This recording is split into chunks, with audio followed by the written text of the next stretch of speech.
हर हर महादेव सभी को। आज हम आप माँ अन्नपूर्णा की व्रत कथा के बारे में बताने वाले हैं।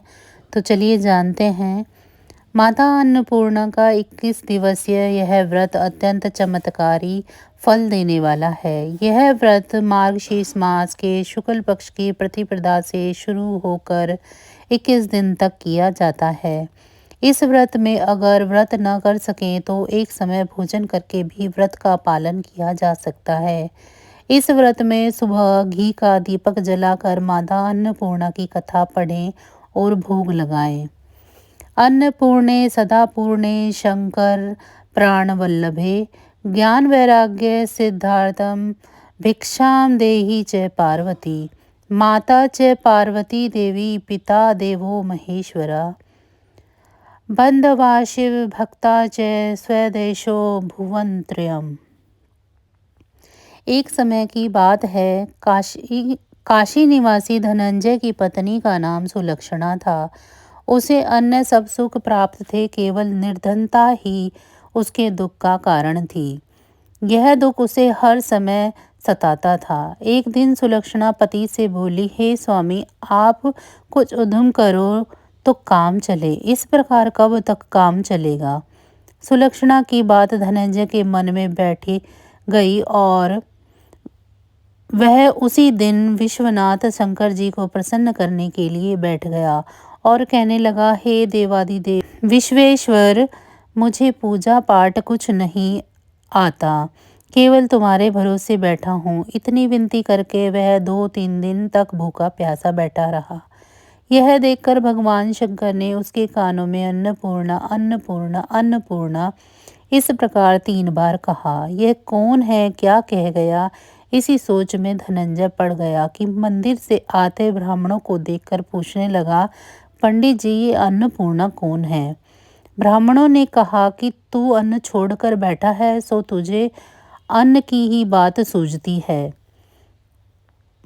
जा घर जाकर अन्न ग्रहण कर। धनंजय घर गया, स्त्री से सारी बात कही।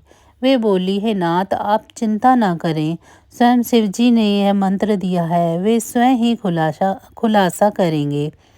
आप फिर जाकर उनकी आराधना करो। धनंजय फिर जैसे के तैसा पूजा में बैठ गया। रात्रि में शंकर जी ने आज्ञा दी, कहा, तू पूर्व दिशा में चला जा। वह अन्नपूर्णा का नाम जपता जाता और रास्ते में फल खाता, झरनों का पानी पीता जाता। इस प्रकार कितने ही दिनों तक चलता रहा। वहां उसे चांदी सी चमकती वन में शोभा दिखने में आई। सुंदर सरोवर देखने में या उसके किनारे कितनी ही अप्सराएं झुंड बनाए बैठी थी। एक कथा कहती थी और सब माँ अन्नपूर्णा इस प्रकार बार बार कहती थी। यह अघन मास की उजैली रात्रि थी और आज से ही व्रत का आरंभ था। जिस शब्द की खोज करने वह निकला था, वह उसे वहां सुनने को मिला। धनंजय ने उनके पास जाकर पूछा, हे देवियों, आप यह क्या कर रही हो? उन सब ने कहा, हम सब माँ अन्नपूर्णा का व्रत करती हैं। व्रत करने से की गई पूजा से क्या होता है, यह किसने किया और इसे कब किया जाए, कैसा व्रत है, मुझे भी इसकी विधि को बताओ। वे कहने लगी, इस व्रत को हर कोई कर सकता है। 21 दिन तक के लिए 21 गांठ का सूत लेना चाहिए। 21 दिन यदि ना बने तो 1 दिन का उपवास करें। यह भी ना बने तो केवल कथा सुनकर प्रसाद लें। निराहार रहकर कथा कहें, कथा सुनने वाला कोई न हो तो पीपल के पत्तों को रख सुपारी या घृत कुमारी वृक्ष के सामने कर दीपक को साक्षी कर सूर्य, गाय, तुलसी या महादेव को बिना कथा सुनाए मुख में दाना न डालें। यदि भूल से कुछ पड़ भी जाए तो 1 दिवस का उपवास फिर करें। व्रत के दिन क्रोध न करें, न झूठ बोलें। धनंजय बोला, इस व्रत के करने से क्या होगा? वे कहने लगी, इसके करने से अंधों को नेत्र मिले, लूलों को हाथ मिले, निर्धन के घर धन आए, बांझी को संतान मिले, मूर्ख को विद्या आए। जो जिस कामना से इस व्रत को करता है, माँ उसकी इच्छा पूरी करती है। वह कहने लगा, बहनों, मेरे भी धन नहीं है, विद्या नहीं है, अभी तो कुछ भी नहीं है, मैं तो दुखिया ब्राह्मण हूँ, मुझे इस व्रत का सूत दोगी? तो उन्होंने कहा, हाँ भाई, तेरा कल्याण हो, तुझे देंगी, ले इस व्रत का मंगलसूत्र ले। धनंजय ने व्रत किया।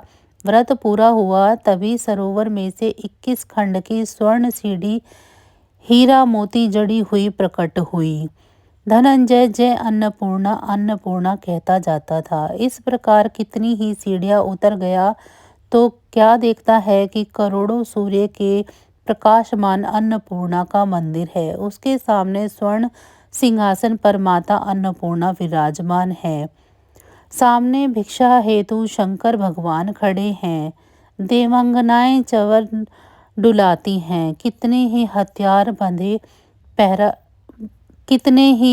बांधे पहरा देती हैं। धनंजय दौड़कर जगदम्बा के चरणों में गिर गया।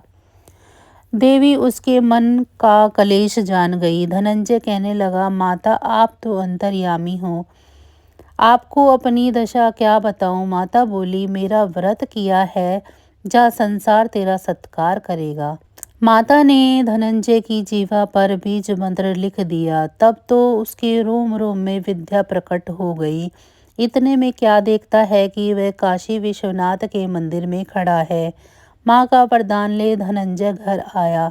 सुलक्षणा से सब बात कही। माता जी की कृपा से उसके घर में संपत्ति उबरने लगी। छोटा सा घर बहुत बड़ा गिना जाने लगा। जैसे शहद के छत्ते में मक्खियां जमा होती हैं, उसी प्रकार अनेक सगे संबंधी आकर उसकी बड़ाई करने लगे। कहने लगे, इतना धन और इतना बड़ा घर, सुंदर संतान नहीं तो इस कमाई का कौन भोग करेगा? सुलक्षणा से संतान नहीं है, इसीलिए तुम दूसरा विवाह करो।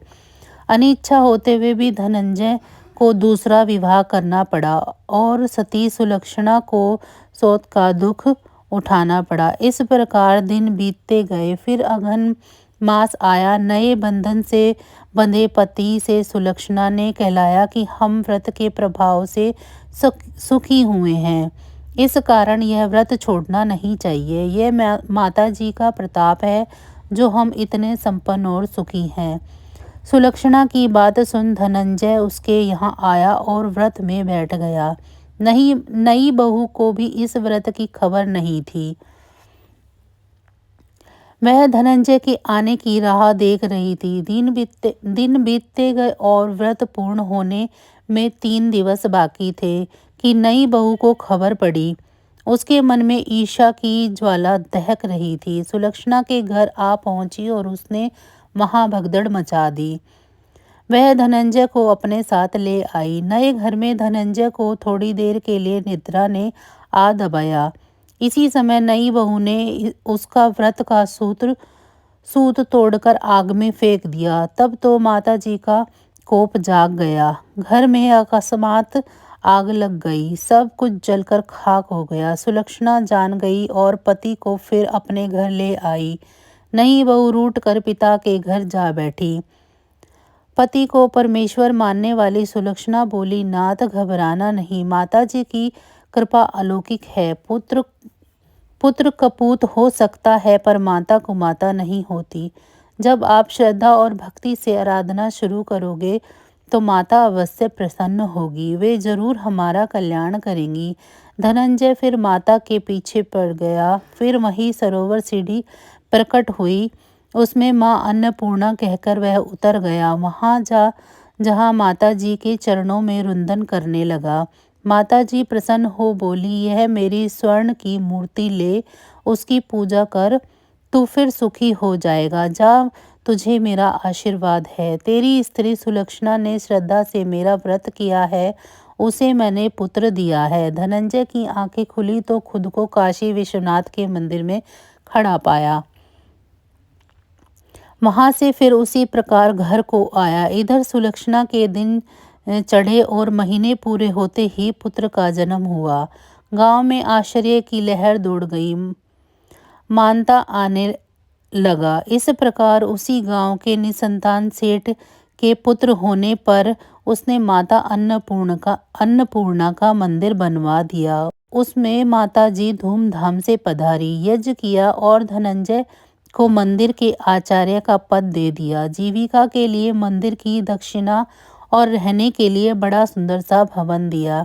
धनंजय स्त्री पुत्र सहित वहां रहने लगा। माताजी के चढ़ावे में भरपूर आमदनी होने लगी। उधर नई बहू के पिता के घर डाका पड़ा, सब लुट गया। वे भीख मांगकर पेट भरने लगे। सुलक्षणा ने यह सुना तो उसे बुला भेजा, अलग घर में रख लिया और उसके अन्न वस्त्र का प्रबंध कर दिया। धनंजय, सुलक्षणा और उसका पुत्र माताजी की कृपा से आनंद से रहने लगे। माताजी ने जैसे इनके भंडार भरे वैसे ही सबके भंडार भरे। तो सब बोलिए जय मां अन्नपूर्णा। तो बस आज की जानकारी इतनी ही थी। फिर मिलेंगे हम आपको ऐसी ही किसी अन्य जानकारी के साथ। तब तक अगर आपको मेरी ये जानकारियाँ अच्छी लग रही हैं तो मेरी वीडियो को लाइक करें। मेरे चैनल को सब्सक्राइब नहीं किया है तो मेरे चैनल को सब्सक्राइब करें और कमेंट बॉक्स में ये ज़रूर बताएं कि आपको ये मेरी सभी जानकारियाँ कैसी लग रही हैं। आप सभी का बहुत बहुत धन्यवाद।